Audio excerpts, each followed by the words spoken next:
napanood mo yung video ni Lolo, ano naramdaman mo? Naawa, Krimen. bigat yung krimen. Diba? Yung iba nga, sobrang bigat, hindi nahuhuli. Ang hirap na nga maging mahirap, tapos pinapahirapan pa sila, so makabuisit. 3 beses na siya nakulong. No?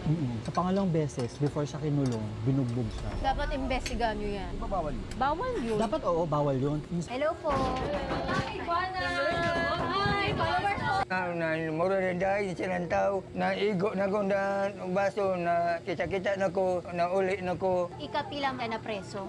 Kaduha na ko, ma'am. Diba? Oo. Akala ko 3. 2 beses lang talaga siya nakulong. Nung una, 1 buwan. Tapos nung nakalabas siya, bumalik siya sa pagtugtog, dinakip siya. Tapos may mga times na binugbog siya, 3 times, bago siya nahuli ulit, tapos nakulong ng 2 weeks. Mayroong ligaya at lumbay, masisaw na naaral buhay. May bukas pa sa iyong buhay. Tutulungan na ang Diyos na madala ang iyong pagkarandam. Idalangin mo na may dapat na puso mo ay nawala na bukusan.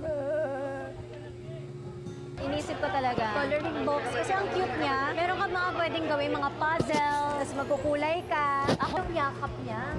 Tsaka ginagawa niya pala yun para sa mga apo niya din. Saludo kami kay Lolo. Sobrang bait niya. Ako ang lesson ko. Grabe, sobrang selfless ni Lolo.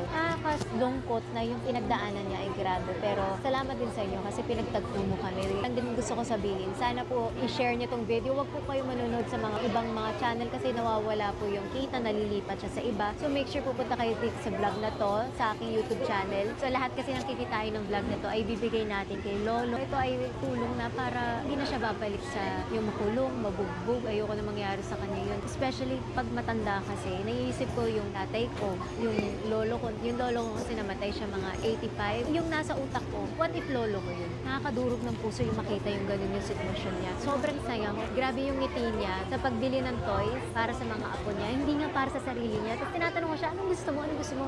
Tapos turo lang turo siya sa apo niya. Sila lang daw. Yun,